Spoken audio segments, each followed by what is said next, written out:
guys, it's Destiny, and today we're going to be discussing every character banner coming in version 2.5, as we will have quite a lot of banners in our upcoming update. I'll be trying to help suggest the best option for you in today's video, and before we get into today's video, let me know which character in the upcoming update is your favorite design-wise, which would be Feixiao, Lingsha, Robin, Topaz, Kafka, Black Swan, and then also Moze, as well as he will be a new 4-star. Lastly, if you guys enjoy videos like these, do make sure to subscribe to win your next 50/50 and also hit the like button to support the video. Now, let's get straight into it. To begin, let's go over Feixiao, as she will be a new character during the first half of version 2.5. Feixiao will be a wind hunt character who is able to launch follow-up attacks onto an enemy and wants to get Flying Aureus stacks in order to deal a bunch of damage onto an enemy with her ultimate. Feixiao will be reliant on how often she attacks, as well as her team members, in order to use her ultimate often, as her ultimate is reliant on those Flying Aureus stacks rather than energy, similar to how Acheron relies on stacks to unleash her ultimate. As to how to get these stacks, every 2 ally attacks, which does include Feixiao's attacks, will give Feixiao 1 stack of Flying Aureus, and she needs at least 6 stacks to unleash her ultimate, while she can hold upward to 12 stacks. When it comes to Feixiao's kit, some aspects of her kit assist with her stack generation, such as Feixiao's skill and her talent. Feixiao will be able to attack a single enemy with her skill, and afterwards she'll be able to unleash a follow-up attack onto that same enemy, which means each time she uses her skill, she will gain 1 stack for her ultimate. Feixiao's talent will allow her to unleash a follow-up attack after an ally attacks an enemy, and this will be once per turn. This can also result in now Feixiao getting another stack for her ultimate. A nice perk is that Feixiao will also be able to self-buff herself for a few turns after using her skill and her follow-up attack. Overall, Feixiao will benefit the most by being able to get as many stacks as possible from herself and team members, as a huge portion of her damage output will be coming from her ultimate. Ideally, when it comes to team building, you want to use Feixiao alongside allies who are able to unleash attacks frequently onto enemies, which can consist of fast allies and follow-up attackers. Some of Feixiao's best team members will be Topaz Numby, Moze, Hunt March 7th, and so on, for a secondary DPS option to use alongside Feixiao. Topaz and Numby will be able to inflict Proof of Debt onto an enemy, which can increase Feixiao and Topaz's damage output, as well as deal frequent follow-up attacks onto an enemy as well. This will assist with getting Feixiao frequent stacks for her ultimate. As for Moze, Moze will be able to inflict an enemy with the Prey state using his skill, which then allows him to enter the Departed state, and this will let him unleash follow-up attacks onto that enemy. He will unleash a follow-up attack after every 3 charges consumed, which he will consume 1 charge after an ally attacks an enemy inflicted with the Prey state. Moze will be able to assist with getting Feixiao her stacks similarly to Topaz due to the follow-up attacks and overall attacking frequency. He could be a great secondary DPS option if you don't have Topaz on your account, plus he'll also be on Feixiao's banner. Lastly, as a very good free-to-play option, it would be Hunt March 7th. She can make Feixiao her Shifu, which with unlocking March's E2, this will allow March to unleash a follow-up attack after Feixiao does a basic attack or skill once per turn. March can also provide Feixiao nice buffs as well, such as the speed buff by making Feixiao March's Shifu, which can assist with Feixiao needing less speed for speed breakpoints, and also increasing Feixiao's crit damage after March unleashes her enhanced basic attack. March's advance forward from having enough stacks for her enhanced basic attack is also beneficial, as this will contribute to more attacking frequency, which assists with granting Feixiao her stacks for her ultimate. You can also use other secondary DPS options as well, but from what we do know about Feixiao so far, I would recommend these 3 options the most. When it comes to supportive options, Robin will be one of the best choices because of her team-wide buffs, which include increasing the damage dealt by the team, crit damage buffs, the attack buffs from her ultimate, the 100% advance forward from her ultimate, and an additional perk is the damage Robin will inflict onto enemies while in her Concerto state from her ultimate as well. This will highly benefit Feixiao as well as the secondary DPS on the team, and when it comes to the 100% advanced forward, this can assist with getting Feixiao more stacks for her ultimate by allowing the entire team to act again. If you do use Feixiao on the premium follow-up team, or even swapping out Topaz for March or Moze, then this can be an incredibly powerful team option you can consider, as it will assist with buffing Feixiao and, of course, getting her frequent stacks for her ultimate and so on. For alternative supports you can consider, it would be Bronya for the buffs and advanced forward she can give Feixiao, Pela can reduce enemy defenses, Jiaosho's vulnerability debuffs can assist with Feixiao's damage output, Ruan Mei can provide nice team-wide buffs, Barco can give the team more skill points as well as grant Feixiao more crit damage, Asta for the additional speed and attack buffs which can assist with attacking more frequently, and so on. When it comes to sustain options, since the premium follow-up team was mentioned and is one of Feixiao's best team options, Aventurine would be an excellent choice as his follow-up attacks will be able to assist with getting Feixiao stacks for her ultimate. Aventurine can also provide strong shields for the team, inflict the unnerved debuff onto an enemy with his ultimate,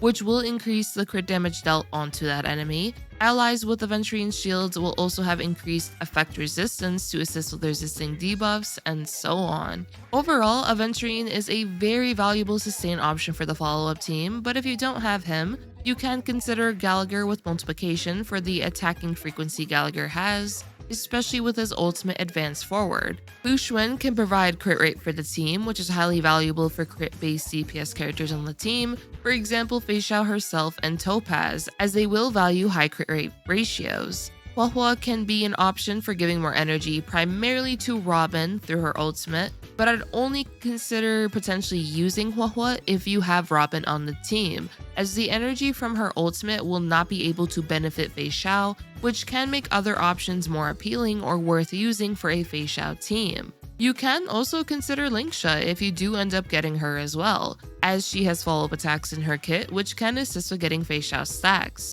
As for Feixiao's banner value, she will have Moze, Asta, and Luca. Moze will be a great addition, especially for your Feixiao teams if you don't have or don't intend to pull for Topaz. Asta is a decent harmony option for the speed and attack buffs you can give the team, and you can acquire some of her Eidolons on this banner, and then Luca, he is a nice 4-star physical option for his bleeds and break potential. I would say though on this particular banner, Moze is one of the best 4 stars, and overall, Feixiao will heavily benefit from the follow-up playstyle for gaining stacks for her ultimate. You can try her as a hyper carry as well, as long as she's able to attack frequently enough to get stacks for her ultimate, this should be able to work. I would highly recommend Feixiao to those who heavily enjoy the follow-up playstyle, and if you are looking for a new DPS character to use on your account, especially a win DPS option, since we don't really have too many win DPS options we currently can use. For those who are maybe on the fence regarding Feixiao, not to worry, I will be releasing showcases on her very soon, so if you are interested in seeing those, consider subscribing to see more content from me. Next up, let's go over Lingsha. Lingsha will be in the second half of version 2.5 and our other new limited character of version 2.5 as well. Then we'll also go over those rerun characters and the current value afterwards. Lingsha will be a fire abundance character who has follow-up attacks with her adorable Eevee bunnies. These little cuties literally remind me of Eevee from Pokemon, and Lingsha can dispel a debuff inflicted onto allies after unleashing her follow-up attack. Lingsha can heal the entire team with her skill, her follow-up attacks, and her ultimate, plus her ultimate can inflict all enemies with the Befog debuff, which will make enemies take increased break damage. Lingsha's skills, follow-ups, and ultimates will also hit all enemies on the field, which can assist with breaking multiple enemies or working towards breaking numerous enemy toughness meters. Lingsha will be a great option for a break team due to her inflicting Befog onto enemies with her ultimate, which can assist with teams' break damage, and Lingsha can have the potential to also deal nice break damage of her own, especially if you use her on a super break team. You can also consider Lingsha on a follow-up team because of her abilities to unleash follow-up attacks onto enemies. Since she can dispel a debuff on all allies as well as provide healing through numerous aspects of her kit, she can also work as a general sustain for your account. As for Lingsha's banner, she will have Misha, Gwenyfin, and Natasha on her banner. Misha could be a nice ice DPS option, especially with Eidolons if you don't have many ice DPS options on your account. You can use Gwenyfin for damage over time teams, on Acheron teams as a budget option, and overall as a general debuffer because of her Fire Kiss debuff. And then for Natasha, I personally wouldn't recommend building her due to options like Gallagher existing and premium sustain options you can eventually get. Overall, Lingsha's banner is okay. If you aren't really interested in building Misha or Gwenyfin though, then her banner might be a bit lackluster for your account. One thing to note though is that if you've already built Gallagher for your break teams and already have premium sustains on your account, for example, let's say you had Aventurine and Huahua, then Lingsha may not be as needed on your account and you may want to look more so into a supportive option, such as Robin or even a DPS option if you already have premium supports and sustains. On the other hand, if you're lacking premium sustains, then Lingsha's value will increase for your account. Me personally though, I will be pulling Lingsha because of her design and cute bunnies, but I thought I'd mention the circumstances if you do or don't have those premium sustains on your account already. Overall, I can see Lingsha's value more so dependent on what you already have on your account, as premium sustains should always be considered, especially if you are lacking them. Lastly, we have the reruns of 2.5, which will consist of Kafka, Black Swan, Robin, and Topaz. Holy moly, these are a lot of reruns.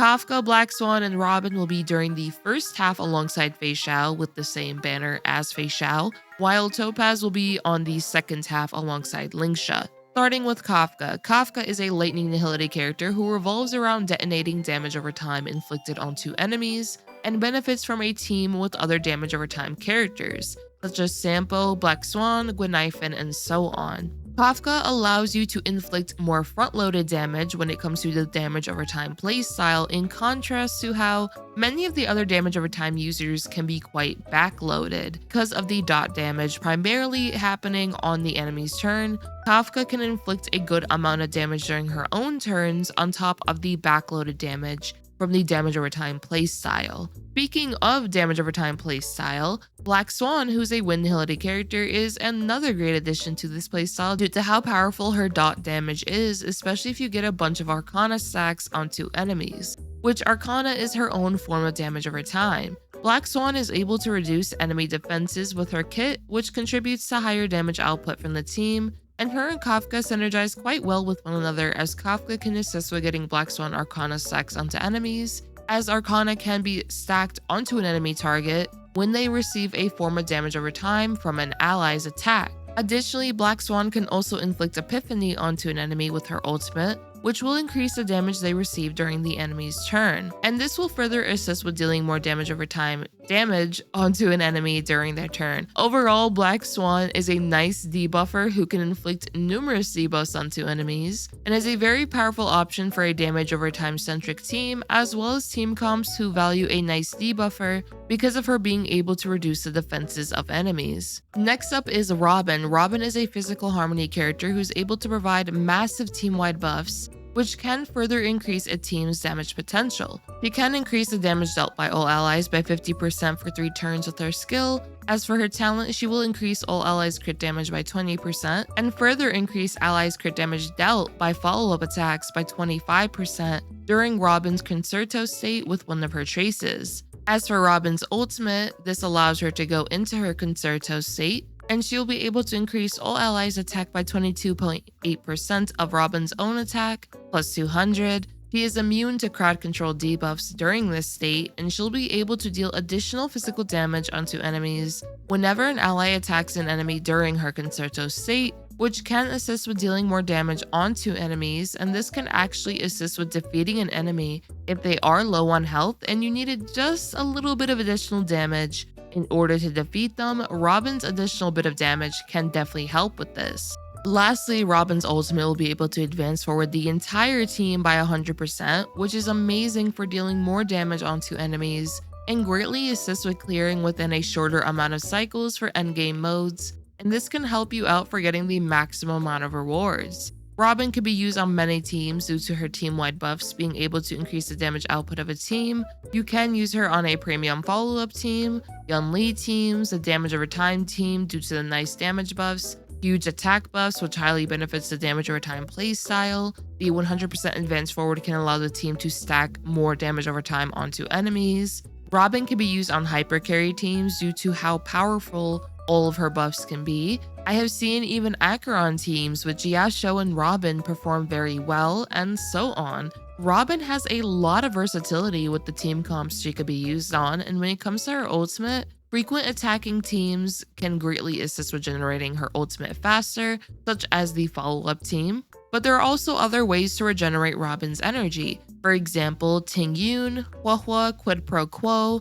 and so on. Robin, Ting Yun, and Huohuo is a very nice combination, as Huohuo will be able to greatly assist with Robin's ultimate regeneration, and Ting Yun can also use her ultimate on Robin if need be. Overall, Robin has immense value for accounts and can be highly beneficial for numerous team comps. Lastly, we have Topaz and Numby. Topaz is a fire hunt character who specializes in inflicting proof of debt onto an enemy and inflicting frequent follow-up attacks. Topaz's proof of debt can nicely improve the damage output of a follow-up centric team, as the enemy who is inflicted with proof of debt will take increased follow-up damage by 50%, and she will also be one of Feixiao's best partners because of how frequent she will be able to inflict follow-up attacks onto enemies. Topaz's ultimate will also increase the damage Numby will deal for 2 follow-up attacks, since Numby will now have 150% increased damage multiplier, and crit damage will also increase by 25%, which is pretty nice.